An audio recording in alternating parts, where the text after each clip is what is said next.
തെറ്റി എന്ന് വേണമെങ്കിൽ നമുക്ക് പറയാം. പിന്നെ ഓഡിയൻസ് ആണല്ലോ ഫൈനലി നമ്മളെ ജഡ്ജ് ചെയ്യണത് ഓഡിയൻസാണ്. ഞാൻ പറയുന്ന പോലെയല്ല. എന്തായാലും നമുക്കിനെ ഇഷ്ടപ്പെടുന്ന താരത്തെ ഇഷ്ടപ്പെടുന്ന ആൾക്കാർക്ക് എന്തായാലും ഒട്ടും പ്രതീക്ഷ പറയാത്തൊരു സിനിമ തന്നെ ആയിരിക്കും ഡൊമിനിക്. ഡയറക്ഷൻ ബേസിലാണെങ്കിലും എല്ലാത്തിലാണെങ്കിലും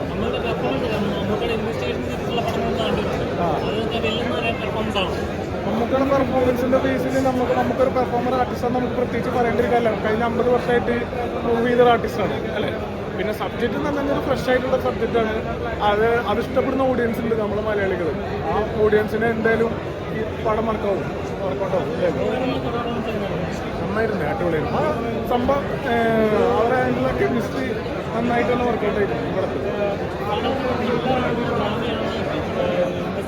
നമ്മൾ കൂടുതൽ അതിനെപ്പറ്റി സംസാരിക്കരുത്. കാരണം ടിക്കറ്റ് എടുക്കുന്ന ആൾക്കാർ നമ്മൾ കൂടുതൽ അതിനെപ്പറ്റി റിവ്യൂ ചെയ്ത് കഴിഞ്ഞാൽ അവർക്ക് അതിൻ്റെ ഒരു ഇത് പോകും.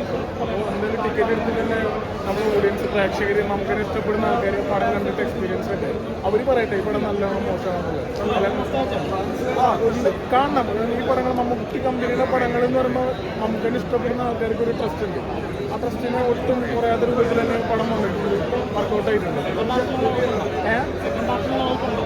അതിൻ്റെ അത്ര വശങ്ങളൊക്കെ നമുക്ക് പോകേണ്ട ആവശ്യമില്ല. പടങ്ങൾ കാണണ്ട, പടങ്ങൾ കണ്ടിട്ട് ജനങ്ങൾ തീരുമാനിക്കട്ടെ പടം നല്ലതാണോ മോശമാണോ. ഞാൻ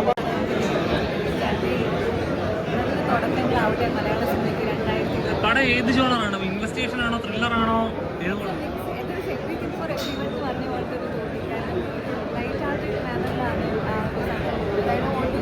spoil anything at the first show when we are reviews പറയുമ്പോൾ it's not a nice thing. A lot of people are going to watch it. അപ്പോൾ നമ്മുടെ കൂടുതൽ ഗോകുലിലൊക്കെ പെർഫോമൻസ് ആണ്. ഗോകുലിലെ so nice. എല്ലാവരും എല്ലാ ആക്ടേഴ്സും എല്ലാവരും പാട്ട് ഭയങ്കര nice. Twist and all very interesting. Theatre engaging ആണ്. സെക്കൻഡ് പാർട്ടിലാണോ ഓപ്പണോ? എല്ലാ സിനിമയും നമ്മൾ അങ്ങനെ സെക്കൻഡ് പാർട്ടൊക്കെ പറയാറുണ്ട്. പക്ഷേ I think this movie is നല്ലൊരു എൻ്റർടൈനിങ് സ്പേസിലാണ് നിൽക്കുന്നത്. And I really hope that such more movies come. Lot of such new എന്താ പറയുക way of story telling, way interesting ആയിട്ടുള്ള യുണീക്ക് ആയിട്ടുള്ള പ്ലോട്ട്സ് വരട്ടെ. നമുക്കടെ നമ്മുടെ പല ഡിഫറെന്റ് വെർഷൻസ് കണ്ടിട്ടുണ്ട്. ഇത് വേറെ വെർഷൻസാണ്. നമുക്കടെ വേറെ വെർഷൻസാണ്. തിയേറ്റർ മസ്റ്റ് വാച്ച് ആണ്. തിയേറ്റർ മസ്റ്റ് വാച്ച് ആണ്. തിയേറ്ററിൽ തന്നെ കണ്ടാൽ അതിന്റെ ഇമ്പാക്ട് കിട്ടും.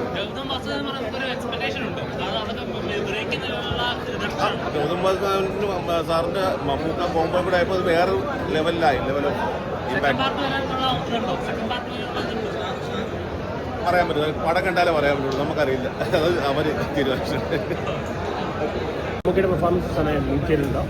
ഇപ്പോഴത്തെ ഓഡിയൻസ് പൾസ് കൂടി എനിക്ക് മനസ്സിലാക്കുന്നുണ്ട്. ലാലേട്ടൻ പഠിക്കേണ്ട കാര്യമാണ്.